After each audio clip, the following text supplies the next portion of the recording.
नमस्कार। आज मैं देश की अर्थव्यवस्था के जो आंकड़े आए हैं उस पर चर्चा करना चाहता हूं। मोटे तौर पे जो अखबारों में खबरें छपी हैं कि देश की अर्थव्यवस्था बहुत नीचे गिर गई है, कॉन्ट्रास्ट हो गया है, यानी जो आकार है, हमारी अर्थव्यवस्था का आकार है वो सिकुड़ गया है, -7.3%। लेकिन मैं इस पर थोड़ी सी चर्चा इसलिए करना चाहता हूं कि हमारा जो जीडीपी का रेट गिरा है, ये जो -7.3% है, मैं इसको पॉजिटिव मानता हूँ। इसमें बहुत सारे अखबार और बहुत सारे लोग इसको नेगेटिव मानते हैं और लोगों ने बहुत आलोचना की है। मैं इसको पॉजिटिव क्यों मानता हूँ? क्योंकि जिस समय 2020 में जनवरी में एक कोरोना का केस आया, उस वक्त हमारी इकोनॉमी बहुत गिर गई थी। मैं आगे आपको बताऊंगा। मैं 2020 की बात कर रहा हूं, जो हमारी इकोनॉमी +3.1%। मार्च में हमारे देश में लॉकडाउन लगा और वो लॉकडाउन कंप्लीट लॉकडाउन। तो मार्च, अप्रैल, मई, जून, ये 4 महीने हमारे यहाँ लगभग कंप्लीट लॉकडाउन था। और जो जून में हमारी जीडीपी आई थी वो -23.9%, यानी 24%, -24% हमारी इकोनॉमी डाउन हो गई थी, सिकुड़ गई थी, कॉन्ट्रास्ट आया था। और उसे सरकार ने खुद माना था कि 90 लाख लोगों की नौकरी गई है, लेकिन जो अनऑफिशियल आंकड़े हैं वो कहते हैं कि 13 से 14 करोड़ लोगों की रोजगार गया है, जिसमें प्रवासी मजदूर, इनफॉर्मल सेक्टर में काम करने वाले, दिहाड़ी मजदूर, इन सब लोगों को मिला के करीबन 13-14 करोड़ लोगों की नौकरी गई है। और हमारी जो जीडीपी की रेट है, जो जीडीपी था वो भी गिर के 65,000 पे सबसे लोएस्ट आया था। वो जून में आया था 65,000। और उसके बाद जैसे अनलॉक की प्रक्रिया शुरू हुई तो सितंबर, अक्टूबर, नवंबर में जाके थोड़ी थोड़ी उसमें प्रोग्रेस हुई। और जो तीसरी तिमाही थी, जो -24% हमारी इकोनॉमी चली गई थी, वो तीसरी तिमाही में +0.04, मामूली सा बिल्कुल, मतलब। लेकिन आपको ये देखना होगा कि वो -24% से अगर प्लस की तरफ गई है, 0.04% वो प्लस की तरफ गई थी। और जो चौथी तिमाही के परिणाम कल आए हैं वो आए हैं 1.6%, +1.6%। अब इसको अगर हम कंपेयर करें -24% से, तो ये 1.6% पॉजिटिव आना बहुत बड़ी सफलता है। लेकिन अगर आप इसको कंपेयर करें 2018 से, 2017 से, तो फिर बहुत निराशा हाथ लगेगी। तो इसलिए मैंने कहा कि मैं इसमें सिर्फ इस बीच की जो कोरोना काल का पीरियड है उसके बारे में चर्चा करना चाहता हूं कि जो इकोनॉमी -24% चली गई थी, वो अगर +1.6% आ गई तो ये पॉजिटिव है। और जो एवरेज पूरा साल का लगा है 2020-21 का फाइनेंशियल ईयर का, तो वो जो है -7.3% है। यानी जो -24% था वो ठहर गया है -7.3% पे। तो इसलिए मैं इसको पॉजिटिव मानता हूं, नेगेटिव नहीं मानता। अब इसको आप नेगेटिव मान सकते हैं कैसे? वर्ष 1979-80 में देश में सूखा आया था और इस सूखे के कारण देश की हालत बहुत खराब हो गई थी, इकोनॉमी ध्वस्त हो गई थी। उस समय हमारी इकोनॉमी -5.2% गई थी, -5.2%। वो सबसे खराब हमारे पास समय था। ये 1979-80 की बात है, जिस समय चौधरी चरण सिंह हमारे देश के प्रधानमंत्री थे कुछ समय के लिए। पहले शुरुआत में मोरारजी भाई देसाई थे, लेकिन बाद में उनकी सरकार गिर गई तो फिर चौधरी चरण सिंह बने आखिर के 6 महीने हो गए। तो उसमें हमारी इकोनॉमी तबाह हो गई थी क्योंकि बहुत भयानक सूखा पड़ा था। और भी कारण थे, क्योंकि खिचड़ी सरकार थी, स्टेबिलिटी नहीं थी, तो कोई डिसीजन लेने वाला नहीं था, सब एक दूसरे की टांग खींच रहे थे। 24-25 दलों का एक संगठन था, जनता पार्टी बनी थी, तो उसमें हर आदमी टांग खींचने पे लगा हुआ था, देश की अर्थव्यवस्था पे किसी का ध्यान नहीं था। इसलिए इंदिरा गांधी, इमरजेंसी लगाने के बावजूद इंदिरा गांधी 1980 में दोबारा से प्रधानमंत्री बनी थी।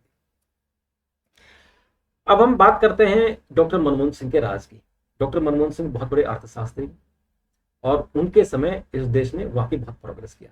2007-8 में जब पूरी दुनिया में रिसेशन था, आर्थिक मंदी आई थी पूरी दुनिया में, अमेरिका की इकोनॉमी बैठ गई थी, वहां के बैंक बंद हो गए थे, दिवालिया हो गए थे, और उस वक्त हमारे देश की इकोनॉमी बची रही। हमारी जो जो ग्रोथ रेट था अटल बिहारी वाजपेयी के समय 8% तक, 8.5% ग्रोथ रेट चली गई थी, वो 7-8 में जाके नीचे आई थी, और नीचे भी कितनी आई थी, करीबन 7.5% पे रोक दी थी। एक आध अगर हम क्वार्टर देख ले तो उसमें वो 4-4.5% आई थी, लेकिन एवरेज जो है 7%, 6.5, 6.5% के आसपास थी।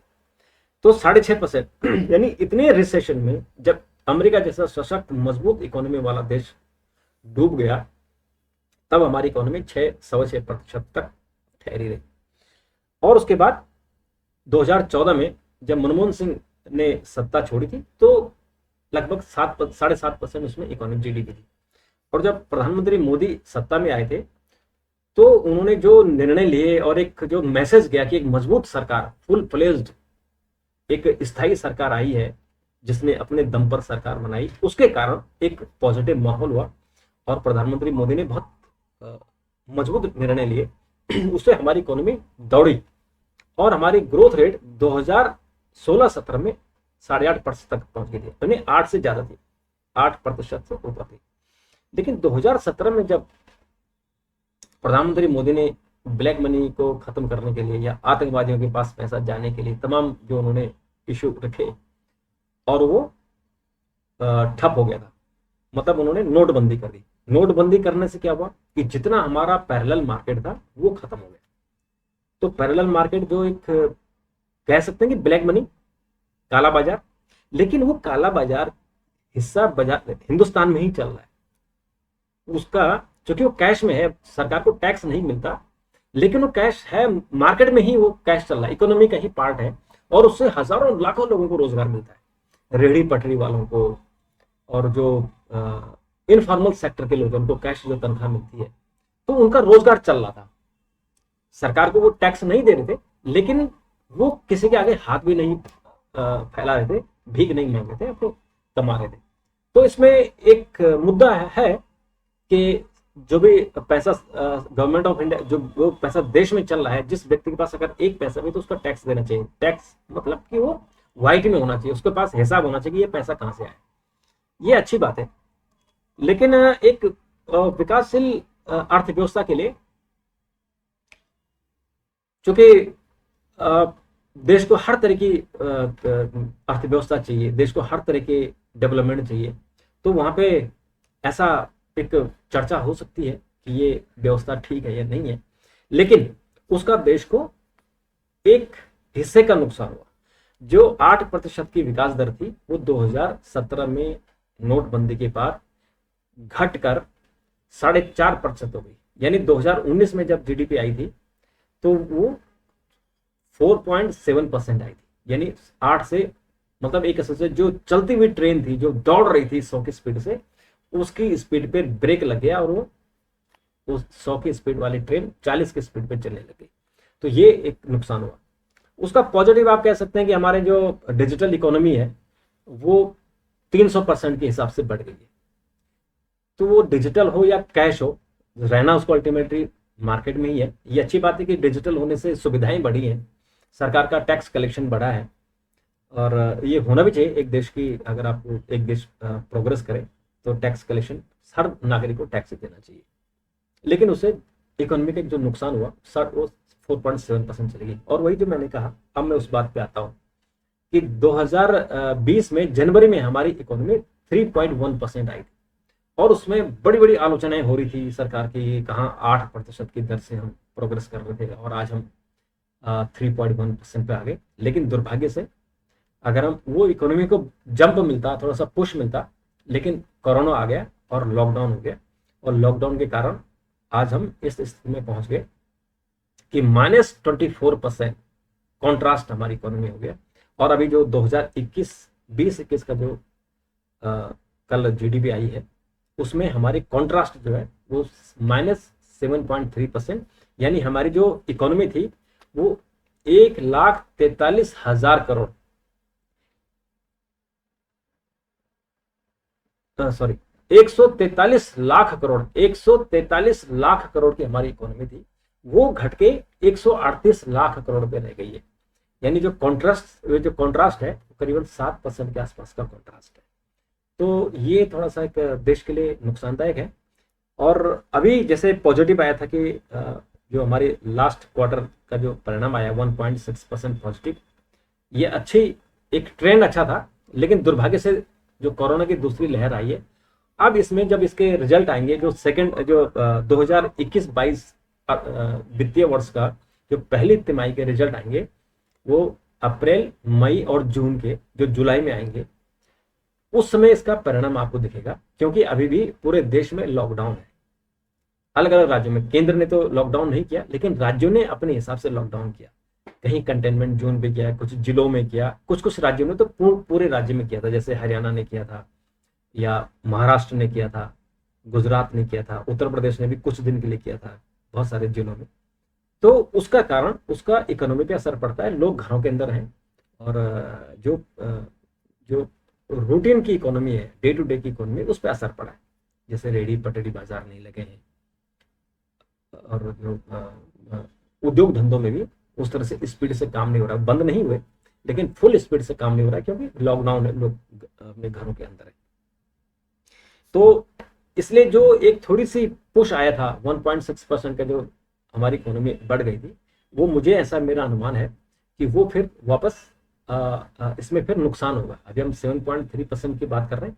हाँ, ये -24% नहीं जाएगी। इसलिए नहीं जाएगी कि इस समय अर्थव्यवस्था पूरी तरह से बंद नहीं थी। कुछ मार्केट खुले हुए, मार्केट पूरी तरह से बंद नहीं है। जो जरूरी सामान है उसके लिए दुकानें खुली हुई हैं। लोगों को पूरी तरह से घर के अंदर ताला लगा के नहीं रखा गया जैसे पिछली बार लगाया गया था। इसमें उनसे 50% के हिसाब से ऑफिस भी चल रहे हैं, और बाजार भी खुले हुए हैं, हल्के फुल्के उद्योग धंधे में भी कुछ काम चल रहा है।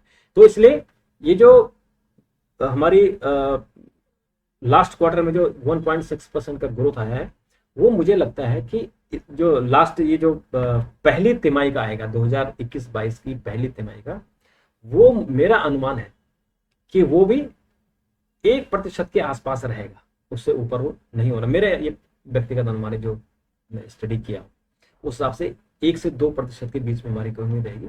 और अगर ये लहर, जैसे अभी केस कम हो गया, आज मैं देख रहा था कि 1,25,000 केस आए, जो 4 लाख प्रतिदिन आ रहे थे, वो घट के 1,25,000 पे आ गए। और अगर यही ट्रेंड रहा और ये घट के अगर 5-10 हज़ार पे आ जाते हैं एक हफ्ते के अंदर, तो फिर इकोनॉमी खुलेगी, और फिर हमारी जो नुकसान होने वाला है वो बच जाएगा। क्योंकि अभी ये मई चल रहा है, जून चल रहा है, और जून अगर 15 जून तक सब कुछ ठीक हो गया, तो फिर कह सकते हैं कि अगले जो जून का सेकंड हाफ होगा, उसमें थोड़ी सी एक्टिविटीज बढ़ेंगी, और जो दूसरी तिमाही के परिणाम आएंगे वो पॉजिटिव होंगे। लेकिन अभी जो खतरा फिर बता दिया गया है कि दूसरी लहर में तीसरी लहर आने वाली है। तो तीसरी लहर कैसी होगी, वो आशंकाएं हैं, वो कितनी खतरनाक होगी या सामान्य होगी, आगे निकल जाएगी, ये डिपेंड करता है। क्योंकि हमारे दूसरी लहर ने तो बहुत ज़्यादा नुकसान किया। केवल मई महीने में 1,14,000 लोगों की मौत हुई है, 87 लाख केस नए आए। आज हम जोड़ दें तो 88 लाख केस आए। तो ये बहुत ही खराब समय था हमारे लिए, और वो समय बीत